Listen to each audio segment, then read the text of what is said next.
You'll have to take me out of commission, cause dissing me ain't gon' get it. My self-esteem is prolific, so when I say I ain't tripping, you know it's true, and I notice you fishing for quota.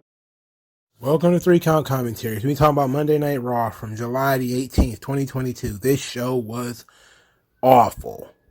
This was probably one of the worst episodes of Monday Night Raw, single worst episode of Monday Night Raw in modern history. This show was nothing but video packages, rematches, and disqualifications. This show was bloody awful. I wanted to quit a third into this show. I think it was before 9 o'clock that I just wanted to, like, you know what, maybe I'll just leave. Maybe I'll just quit. But I powered through it, and I did not get a good reward for powering through it. It almost never works out for me. Since we're going to talk about Titus O'Neil in another video, we're going to skip that. Becky Lynch comes out, and she's dressed like something out of the Fifth Element. It's getting more and more absurd. She starts talking about the little engine that could, and calling herself the big time Bex Express, and how she's running everybody over, and it's her comeback story. Bianca Belair comes out there and says, no, it's my comeback story. And then say that she redeemed herself from SummerSlam last year. She looks to continue doing that again.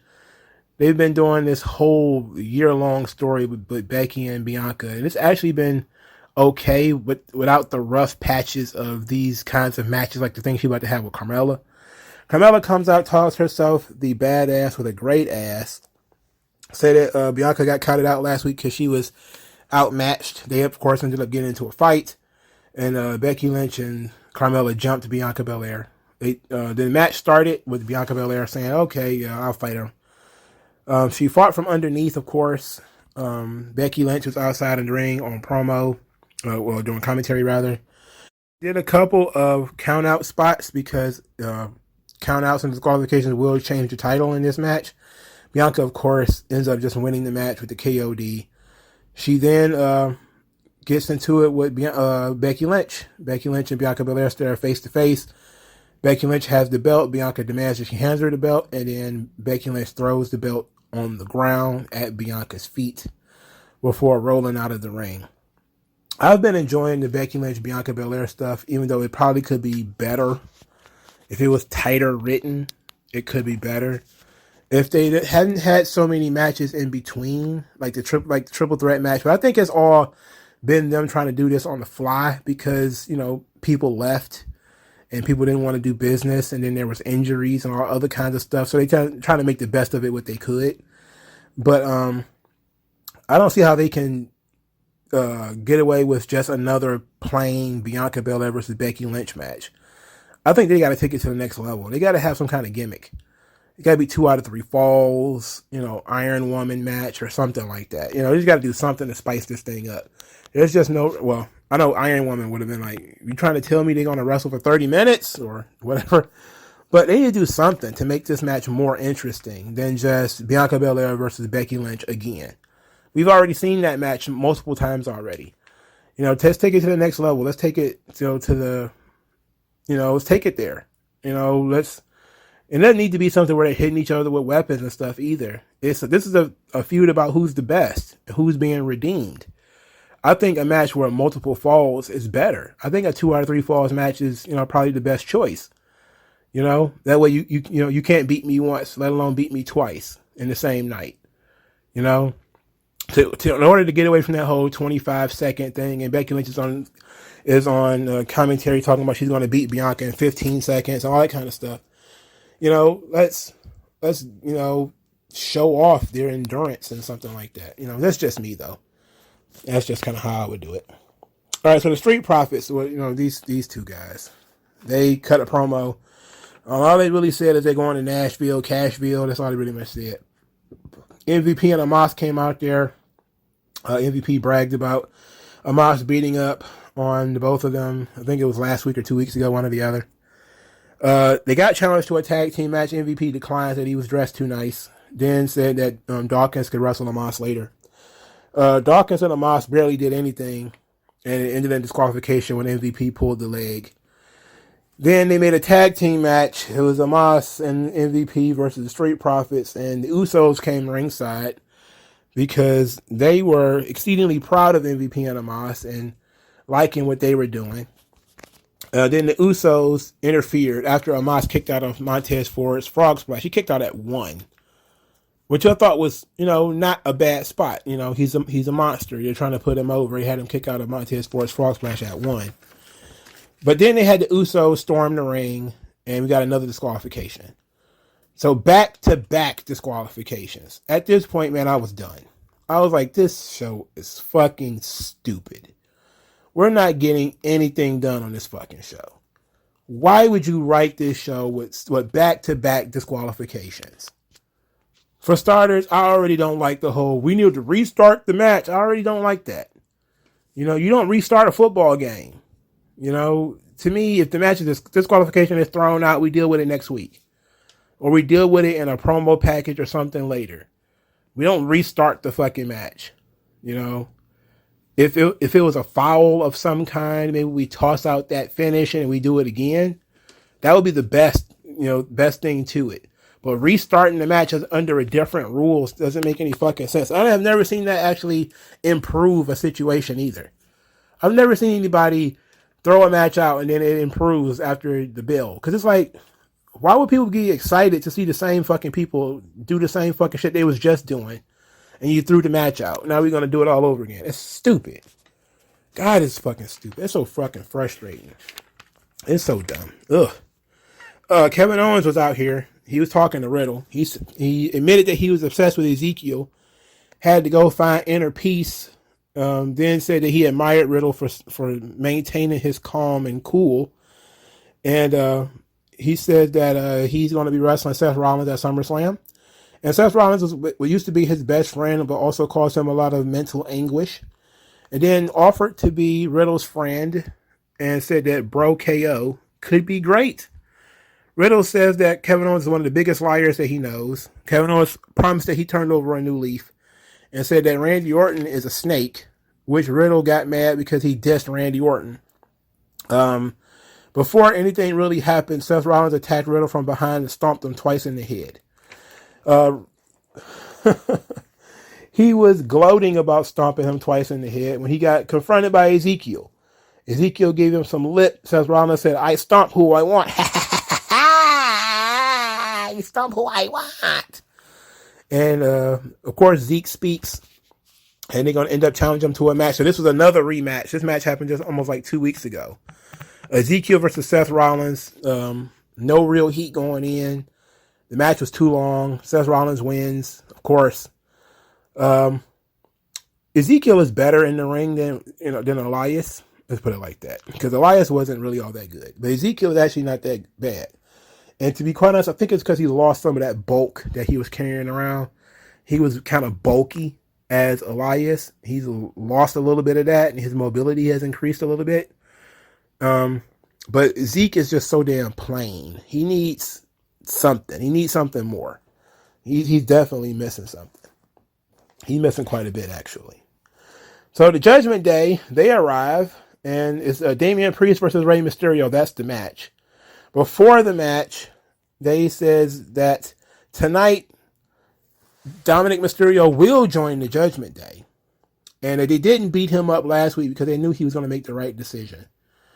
And he said that Rey Mysterio is stifling Dominic. All right, so Rey loses, of course.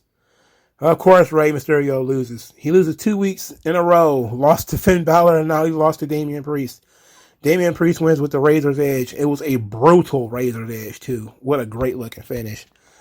After the match, the Judgment Day get chairs, and they abolish Rey Mysterio with these chairs.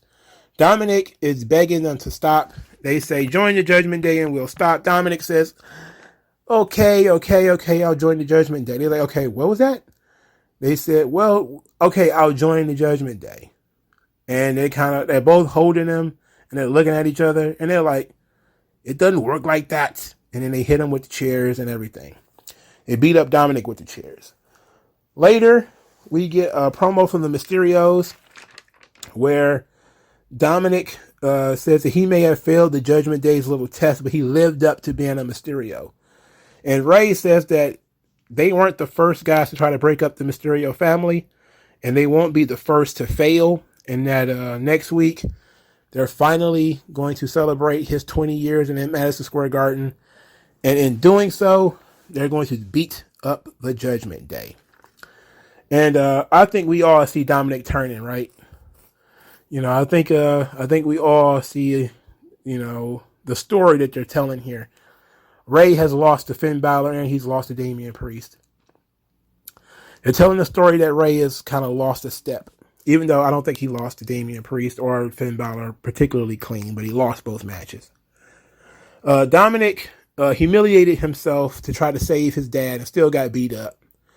He also admitted that he was going to be a member of the Judgment Day. So I'm guessing that Dominic is going to have to betray Rey Mysterio on Rey Mysterio's 20th anniversary. Now that could be very good. That could be awesome. Taking Rey's big night and making it all about Dominic, that's phenomenal. That's good storytelling. Now I wish Rey hadn't lost both of these matches. It would have been so much better if it was disqualifications or something. Like if you're going to use disqualifications, use them sparingly. That way, you know, you wouldn't have given away that Rey was losing. But at the same time, Rey losing is part of the story. That he just doesn't have it anymore. He has nothing else to teach Dominic. He can't beat these guys. And if you can't beat them, join them. It's going to be sort of the mentality of Dominic. But I think Dominic needs this heel turn like no one else. He needs this. And from what I can tell, when it comes to the Judgment Day, their gimmick is you have to betray your friend in order to join. You know, Rhea Ripley had to betray Liv Morgan. You know, Damian Priest had to betray his respect for Finn Balor. And Finn Balor had to betray AJ Styles, even though him and AJ Styles still have not had even a conversation about this issue. As far as I remember, they haven't even talked about this yet. But he did have to turn his back on AJ Styles in order to join the Judgment Day. You know? So he had to turn his back on the club. So Dominic's going to have to turn his back on his dad. And in order for the Judgment Day to be free, they had to turn away from Edge. So we're seeing that the Judgment Day, their gimmick is they see this kind of relationship. If you're in a deep relationship with somebody, they see that as a weakness. And you have to separate yourself from it. And it usually has something to do with your past, you know? So I'm seeing that pattern as it develops.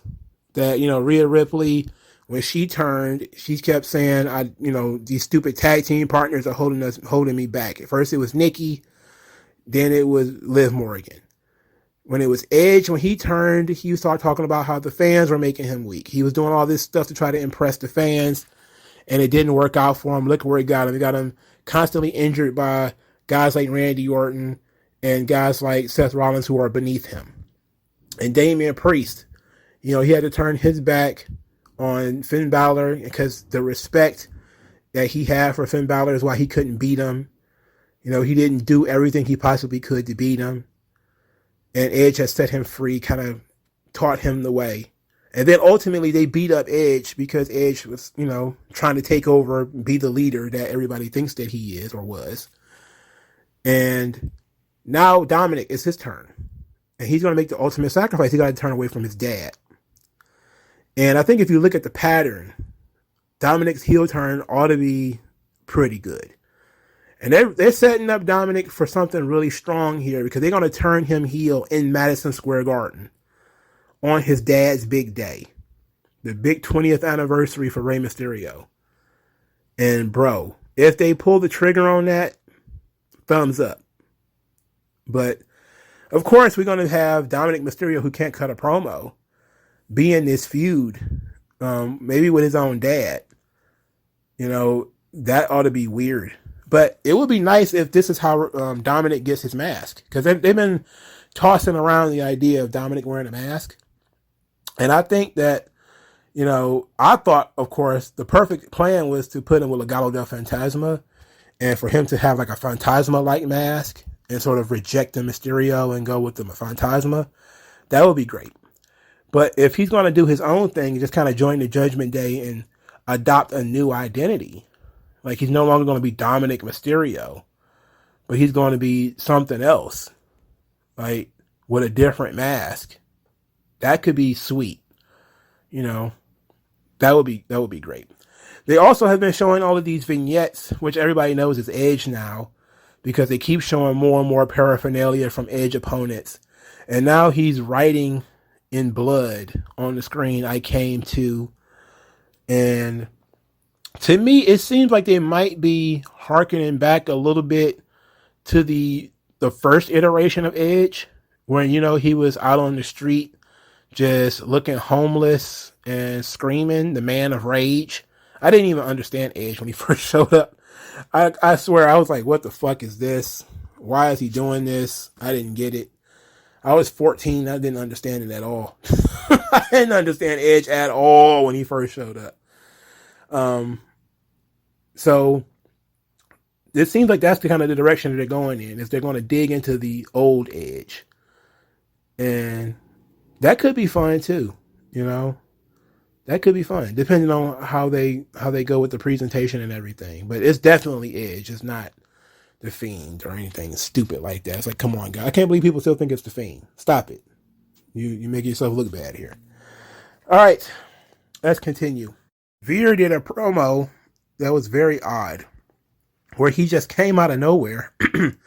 He stared at the interviewer and said, "Boo," when she didn't even flinch or smile or anything. He just kind of chuckled and turned around. I'm like, what the fuck is this? After all of these many weeks of Veer Mahan, and he's been, "Boo." What? What? Like, why would you do that? What is going on here? This is... Just make the fucking guy, just cut his fucking hair and make him a baby face, okay? Cut his fucking beard and his hair and everything and make him a baby face. This sucks. I have no idea what's going on here. Miz was concerned about Logan Paul, and Miz and Logan Paul were actually given the opportunity to close the show. And I'm going to give Logan Paul incredible credit because I liked his promo. I liked this segment. The Miz Logan Paul segment was very strong. The Miz comes out and says he was teaching Logan Paul. We got video package after video package about Miz giving Logan Paul a skull crusher finale. And then Logan Paul said the only thing he learned is that he had to come back to WWE, sign a contract so he can kick The Miz's ass. The Miz said that WrestleMania was a tag team match and he protected him. And that Logan Paul is not ready. He's a rookie. And you have to earn the right to fight me. Logan, which is, I think, I love that line. And if they had given themselves more time, giving Logan Paul a match on Raw would have been nice. You know, just for a warm-up match. You still could have ended in disqualification or threw it out or, you know, had him get disqualified or whatever, fight outside the ring or something. But the bottom line is, I like the idea of The Miz saying, you know, you weren't a contracted talent. You were brought in as my friend. You know, now you want to fight me. I don't fight fight guys just randomly. You got to, you know, I'm a former world champ. You got to prove yourself. So Logan Paul says, "You think I'm not ready?" And he starts going about all these things people told him he couldn't do, like going head up with Floyd Mayweather, as if Floyd Mayweather was fighting for real. Floyd Mayweather was a bank heist for Floyd. And all these different things, telling him he can't do something or he's not ready for something, and it only motivates him. And then he starts talking about Miz's blueberries in his pants. Miz got really upset. He blew some hot air. Then they got into a fight. Logan Paul kind of won the fight because Miz can't fight at all. He doesn't even look like a guy who can fight. Ciampa attacked Logan Paul from behind. There was a little bit of 2-on-1 before Logan Paul rolled out of the ring. The only thing I didn't like is that Logan Paul did not sell it, that he got beat up by these two guys. Like, Ciampa was really kind of, you know, going after him. And he didn't really do a good job of selling it. Got to give Logan Paul credit. And I think WWE, I was so mad at them for this because Logan Paul got to get into the ring. He didn't have to smile. He didn't have to cheese and stand at the crowd and do his princess wave like they tell everybody to do. Go out there and smile. He didn't have to do that. He had to be intense.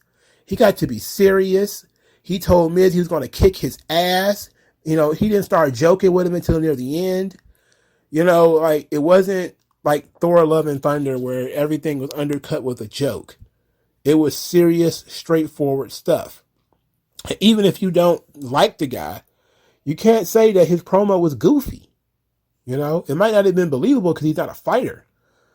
But he was a big dude who was pissed off at The Miz and said, I want to fight you. And The Miz got to be smarmy and be like, wait a minute, what are you talking about? So I like the dynamic here. I thought it was great. And now you got Ciampa as, Miz's heater. It's going to work. I think this might work. So I'm gonna give him a big thumbs up for that. I only wish that the other baby faces on the roster got an opportunity to be the same way and not always to look goofy and look stupid. It's just so many stupid looking baby faces on this roster now. All right. Theory and AJ Styles having a match for no reason. Theory comes out there, talked about taking back his United States title, getting cashing in Money in the Bank, and how everybody doesn't like him. I love the part where he just started yelling out names of people who didn't like him, and the crowd was like, what? And his interaction with the crowd was very good here. He fed into the what chants, but he also tried to counter them and mock the what chant. So he had a good rapport with the audience. Then he said that Dolph Ziggler is jealous of him. I completely forgot Dolph Ziggler showed up at Raw last week because nothing in this show so far even touched the cliffhanger of last week of why is Dolph Ziggler here. It was not even approached, not broached, nothing until right here. AJ Styles comes out and says that nobody is jealous of him. He just thinks he's a jackass, which is, of course, another one of those silly goof superstar things. And Austin Theory, and that's when I realized the WWE dialogue is trash. We already know it's trash, but they don't talk like normal people. The WWE superstars don't like me. I was like, why can't you be like, the guys don't like me? All the boys in the back, they don't like me. That seems a little bit more natural instead of saying the WWE superstars don't like me. I hate to be one of those guys because I think that kind of stuff is kind of, it's lowbrow criticism. But it was very, very noticeable here with Austin Theory that his promo would have flowed a lot better if he'd have been out to just talk casually without all the corporate buzzwords. But he's becoming a little bit like Charlotte, where they can make it a little bit more natural, but at the same time, it still comes across clunky because nobody talks like that. Austin Theory says that he's an overnight sensation and asks AJ Styles what was he doing when he was 24. And he says that he was giving phenomenal forearms to barefoot bums and barnyards. Of course, AJ Styles got mad about that. And both of these guys are from Georgia. So I found it very strange that Austin Theory was coming for AJ Styles and his backwardness. Because AJ Styles is kind of a country boy, while Austin Theory is a bit of a city boy. So that kind of set up the match that we're about to have. Dolph Ziggler comes out there. He sits at ringside. He says nothing. He does nothing. But he is distracting Austin Theory. And in distracting Austin Theory, AJ Styles wins by countout. So once again, nothing is gained. The Money in the Bank winner loses again. And he's also super kicked by Dolph Ziggler. And we get no further storyline on why Dolph Ziggler is doing this. I don't want to write my own headcanon about why Dolph Ziggler is there. I just don't. I would rather they fucking explain it. It's like, why is it a secret? And why would you start the secret before SummerSlam? Come on.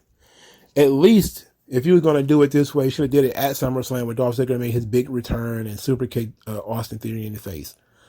And that way you could at least sell something for Raw the next night. Instead of just doing it on Raw and then not playing into it for a week. There's going to be people very uninterested because, it's Dolph Ziggler for starters. And it's like he's been around for, over 10 years. We know there's not something too big because Dolph Ziggler's involved. But it might be interesting because Dolph Ziggler is involved too. All right. So the final segment we're going to discuss here is the 24/7 shenanigans, and the one segment that I absolutely hated. Alexa Bliss, Dinah Brooke, and Asuka versus Tamina, Nikki, and Doudrop. The 24/7 title, pretty much everybody in the match except Asuka won the title. And before Dana Brooke stole the title and ran off. This match did nothing for anybody. People were just getting pinned and rolled up. I completely forgot who the legal person was. Hell, I forgot at one point that the match was even still going on. This is where I think I tweeted out that this is one of the worst Raws of all fucking time. This Raw is god awful. It's not even because of the 24/7 stuff. It's because there's no consequences to any of this shit. There was no consequences for losing this match. There was no consequences for even being in this match. Everybody in this match could be doing something different and doing something better than what they are doing. You know? It's a complete and total waste of Asuka and Alexa Bliss. Both of them are top level, stars in the women's division. They should be doing something else.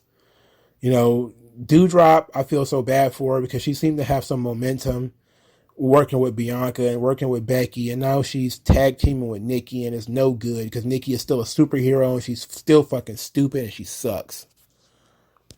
And the 24/7 thing, I don't know, man.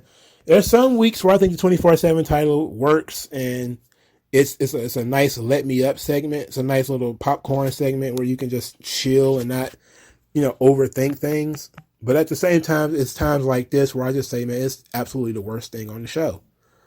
And it's a waste of fucking time. It doesn't benefit anybody. The crowd wasn't even popping on the roll-ups. Like, the crowd wasn't even into it until Dana Brooke won the title back. And then everybody was like, wait a minute. We did all that so she can get the belt back, But nobody seemed to care about any of that shit. It's become a consequences-free title. So it's very strange. Maybe it should be a belt that you can only win once.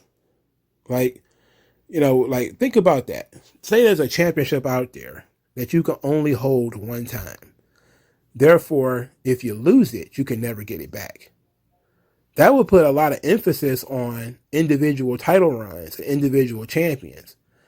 If you won a championship and you couldn't get it back if you lost, that could be interesting. But since you can just drop this belt and then just wait for another series of roll-ups in order to roll somebody else up, there really is no consequences to losing. And it doesn't matter. And you got this guy, and new. It's like he just, and new. It's like, oh, hell no. And before he even done announcing anybody, so there's another pinfall. It's stupid. This Raw sucked. It sucked and blew at the same time. This Raw was like setting your farts on fire. Like, this was worse than the Otis throwing up Raw. And I think that was last week. Or was it 2 weeks ago? Because that was pretty, This one was actively terrible. It felt like they had a skeleton crew and they just didn't have everybody that they maybe wanted to have on the show. Even if that was the case, they could have done something so much better than so many rematches, so many fucking video packages. They showed the entire storyline for Bianca Belair and Becky Lynch again on this show. After we just went through the opening segment of them talking. They showed Austin Theory segments. They had so many video packages. It's an absurd amount of video packages on this show. It's like, what the fuck is the point of you going in the building if you're going to be looking at the screens all the time? I don't get that. They actively make their shows less interesting to watch. I don't understand why they would do that. It's got to be the focus on television. That's got to be it. They're too heavily focused on TV, and they keep forgetting that there's an actual live audience, and that actual live audience needs to have attention. That stationary standing in one spot, you can't turn your back to the hard cam. It's like nobody talks like that. That's like you talking in front of a classroom and there's a wall behind you. Except it's not. It's people. There's people behind you. turn around. Talk to the fucking people behind you. There's a camera right here. You know? They teaching people is so robotic. And when a show is this bad, that's when you start to notice this kind of shit. Like, Austin Theory's promo could have been so much better if he'd have been walking around and feeling it and, you know, playing off the crowd and yelling at them and as he, you know, walked around and all that kind of stuff. But this, you need to stand stationary like you in a fucking Broadway play. Like, is somebody gonna put tape on the ground and say, don't move from this spot? Why? Why would I have so much space and I can't move around in it? If that's the case, then you just cut one of these WWF Superstars promos where I'm in front of a green screen. I just point at the camera or something like that. That way I don't have to move around. I don't know, man. This show made me so fucking mad. It made me mad as hell. But what else is new? Like, share, subscribe. Thank you guys for your time, and I'll talk to you guys later. Skin tone, so why attach yourself and piggyback the wealth you didn't earn or lack yourself? I'm telling you to own up to your own success and failures. It's a reason why these